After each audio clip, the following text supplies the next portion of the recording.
മാതൃഭൂമി ഏതാണ്ട് അതേപോലെ തന്നെ ഒരു പേജിന്റെ ഒരു 3/4 ഭാഗത്തോളം നടിയെ ആക്രമിച്ച കേസിൽ ദിലീപിനെ വെറുതെ വിട്ടു. സൂത്രധാരൻ ആര് എന്ന് ചോദിക്കുന്നു കേട്ടോ. സൂത്രധാരൻ ആര് എന്നൊരു ചോദ്യമാണ് മെയിൻ ഹെഡിങ് ആയിട്ട് കൊടുത്തത്. പിന്നെ ഒരു ഫോട്ടോ കൊടുത്തത് എന്താണെന്ന് വെച്ചാൽ, നടിയെ ആക്രമിച്ച കേസിൽ കുറ്റവിമുക്തനാക്കപ്പെട്ട ശേഷം നടൻ ദിലീപ് അഭിഭാഷക സംഘത്തോടൊപ്പം കോടതിയിൽ നിന്ന് പുറത്തേക്ക് വരുന്നു. ആ ചിത്രമാണ് മാതൃഭൂമി കൊടുത്തത്. പ്രതികളുടെ കുറ്റക്കാർ ഇവർ എന്ന് പറഞ്ഞിട്ട് മറ്റേ പൾസർ സുനി മുതലുള്ള 2, 4, 6 പ്രതികളുടെയും പടങ്ങൾ കൊടുത്തിട്ടുണ്ട്. അന്ന് ഹൈക്കോടതി ചോദിച്ചു പൾസർ സുനിക്ക് പിന്നിൽ ആര് തുടങ്ങിയ ബോക്സ് സ്റ്റോറികളുണ്ട്. പിന്നീട് പി ടി കുഞ്ഞുമുഹമ്മദിന്റെ വാർത്ത, സ്ത്രീത്വത്തിന് നേരെ അതിക്രമം, പി ടി കുഞ്ഞുമുഹമ്മദിന്റെ പേരിൽ കേസ്. മോശമായി പെരുമാറി എന്ന ചലച്ചിത്ര പ്രവർത്തകയുടെ പരാതിയിൽ സംവിധായകനും മുൻ ഇടതു സ്വതന്ത്ര MLA-യുമായിരുന്ന പി ടി കുഞ്ഞുമുഹമ്മദിന്റെ പേരിൽ കേസ്. രാഹുൽ മാങ്കൂട്ടത്തിന്റെ വാർത്തയുണ്ട്. 2ാം പീഡന കേസ്, രാഹുലിന്റെ മുൻകൂർ ജാമ്യത്തിൽ നാളെ വിധി. അപ്പൊ നാളെ അറിയാം. ഈ രണ്ടാമതൊരു കേസ് കൂടി തട്ടിക്കൂട്ടി ഉണ്ടാക്കിയല്ലോ. ആദ്യത്തെ കേസ് ഏതാണ്ട് ദുർബലമായി കഴിഞ്ഞപ്പോൾ, അതായത് നമ്മുടെ സെഷൻസ് കോടതി തന്നെ പറഞ്ഞു ബലാത്സംഗം നടന്നതായിട്ടൊന്നും നമുക്ക് കാണാൻ പറ്റുന്നില്ല. പ്രാഥമികമായ ഒരു നിരീക്ഷണത്തിൽ ബലാത്സംഗ കേസൊന്നും നിലനിൽക്കില്ല. പിന്നെ ഈ ഗർഭഛിദ്രത്തിന്റെ ഒരു പ്രേരണ ചെലുത്തിയോ എന്നുള്ള ഒരു കാര്യം മാത്രമാണ്. പിന്നെ സ്വാധീനം ചെലുത്തും ഒരു MLA ആയതുകൊണ്ട് ആ ഒരു രീതിയിൽ മാത്രമാണ് ഞങ്ങൾ മുൻകൂർ ജാമ്യം കൊടുക്കാത്തതെന്ന് സെഷൻസ് കോടതി പറഞ്ഞിരുന്നു. നമ്മുടെ ഹൈക്കോടതി ആവട്ടെ 15-ാം തീയതി വരെ അറസ്റ്റ് ചെയ്യരുത്, വിശദമായ വാദം കേൾക്കണമെന്ന് പറഞ്ഞു. അപ്പൊ നിൽക്കക്കളിയില്ലാതെയാണ് രണ്ടാമതൊരു പരാതിക്കാരിയെ. കാരണം CPMന്റെ കയ്യിൽ ഇഷ്ടം പോലെ ഇമ്മാതിരി സ്ത്രീകളുണ്ട്. ഓരോന്നിനെ ഇറക്കുകയാണ്. കബഡി കളിയിലൊക്കെ നമ്മൾ കണ്ടില്ലേ, ഓരോരാളങ്ങനെ ഇറക്കി കൊടുക്കുന്ന പോലെ കാലുവാലാൻ വേണ്ടിയിട്ട് ഇറക്കുകയാണ് കേട്ടോ. മോശമാണ് അന്തംഗമികളെ, മോശമാണ് കേട്ടോ.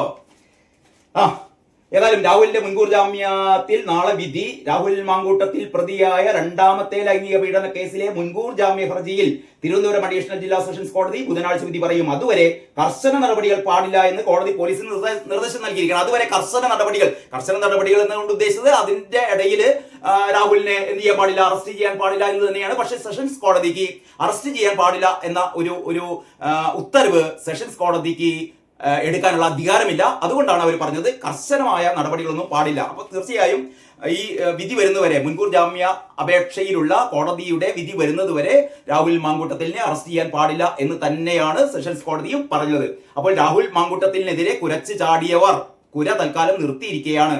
കുറച്ച് അവരുടെ അണ്ണാക്ക് പൊട്ടുക എന്ന് മാത്രമേ ഉള്ളൂ. രാഹുൽ മാങ്കൂട്ടത്തിലിനെ നിങ്ങൾക്ക് ഒരു പെണ്ണ് കേസിന്റെ പേരിൽ, അല്ലെങ്കിൽ 2 പെണ്ണ് കേസിന്റെ പേരിൽ, അല്ലെങ്കിൽ ഇത്തരത്തിലുള്ള പെണ്ണ് കേസുകളുടെ പേരിൽ ആ യുവ നേതാവിനെ നിങ്ങൾക്ക് അയാളുടെ വായടപ്പിക്കാൻ കഴിയില്ല. പിണറായി വിജയ, എടോ പിണറായി എന്ന് പറയാൻ, വിളിക്കാൻ രാഹുൽ മാങ്കൂട്ടം വീണ്ടും വരും. ഓർത്തോ കേട്ടോ, അത്രേ പറയുന്നുള്ളൂ. അപ്പൊ അത്രയുമാണ് മാതൃഭൂമിയുടെ 1ാം പേജ്. മാധ്യമം അത്ര വലിയ എന്താ പറയാ കളർഫുൾ ആയിട്ടൊന്നും അല്ലെങ്കിലും, നടിയെ തട്ടിക്കൊണ്ടുപോയി പീഡിപ്പിച്ച കേസ്, 6 പ്രതികൾ കുറ്റക്കാർ, ശിക്ഷ 12-ന്, ദിലീപിനെ വെറുതെ വിട്ടു. ദിലീപ് നടിയെ തട്ടിക്കൊണ്ടുപോയി പീഡിപ്പിച്ച കേസിൽ കുറ്റവിമുക്തനാക്കിയ ശേഷം എറണാകുളം ജില്ലാ സെഷൻസ് കോടതിയിൽ നിന്ന് കൂപ്പുകൈയോടെ പുറത്തേക്ക് വരുന്ന നടൻ ദിലീപിന്റെ പടമാണ് കൊടുത്തത്. മഞ്ജു പറഞ്ഞതോടെ എനിക്കെതിരെ ഗൂഢാലോചന തുടങ്ങിയെന്ന ദിലീപിന്റെ ആദ്യത്തെ ആ പരാമർശം തന്നെയാണ് തലക്കെട്ടാക്കിയത്. കൂടെ നിന്നവർക്ക് നന്ദി എന്ന് പറയുന്നു. ഇവർ കുറ്റക്കാർ എന്ന് പറയുന്ന 6 പ്രതികളുടെ പടവും കൊടുത്തിട്ടുണ്ട്. 7 ജില്ലകളിൽ നിന്ന് ബൂത്തിലേക്ക്. രാഹുലിനെതിരായ കേസുമായി മുന്നോട്ട് പോകാൻ ഭയമെന്ന് അതിജീവിത. അതാണ് ഏറ്റവും വലിയ രസട്ടോ. അതായത് രാഹുലിനെതിരായ കേസുമായി മുന്നോട്ട് പോകാൻ ഭയമെന്ന് അതിജീവിത. ഏത് അതിജീവിതയാണെന്ന് അറിയാം?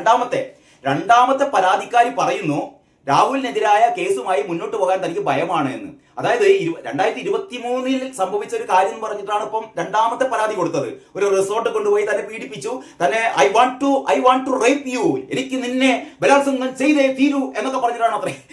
അങ്ങനെ ബലാത്സംഗം ചെയ്യാൻ പോകുന്ന ഒരാള് എനിക്ക് നിന്നെ ബലാത്സംഗം ചെയ്തേ തീരൂ എന്ന് മുദ്രാവാക്യം വിളിച്ചിട്ടാണോ ബലാത്സംഗം ചെയ്യല്? പരാതി കൊടുക്കുന്നതിനെ ഒക്കെ ഒരു എന്താ പറയാ, ഒരു സത്യസന്ധത വേണ്ടേ?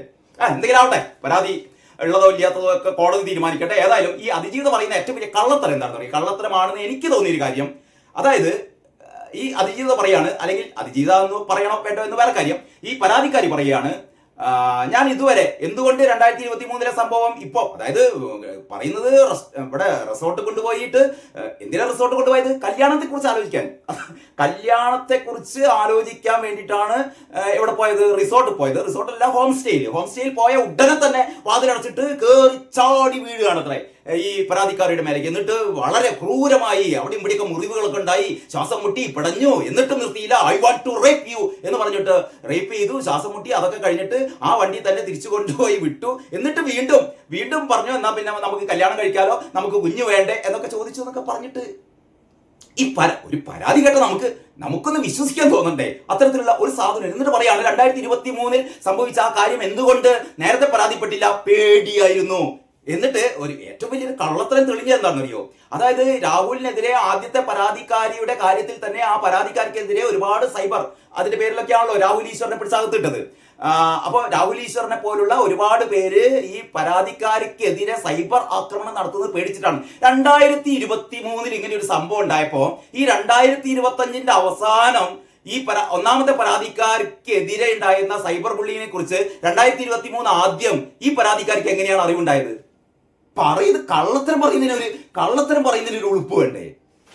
ഏതാ പറയുന്നത്? രാഹുലിനെതിരായ കേസുമായി മുന്നോട്ട് പോകാൻ ഭയമെന്ന് അതിജീവിത. വരുന്നിടത്ത് വെച്ച് കാണാം അല്ലെ, വരുന്നിടത്ത് വെച്ച് കാണാം.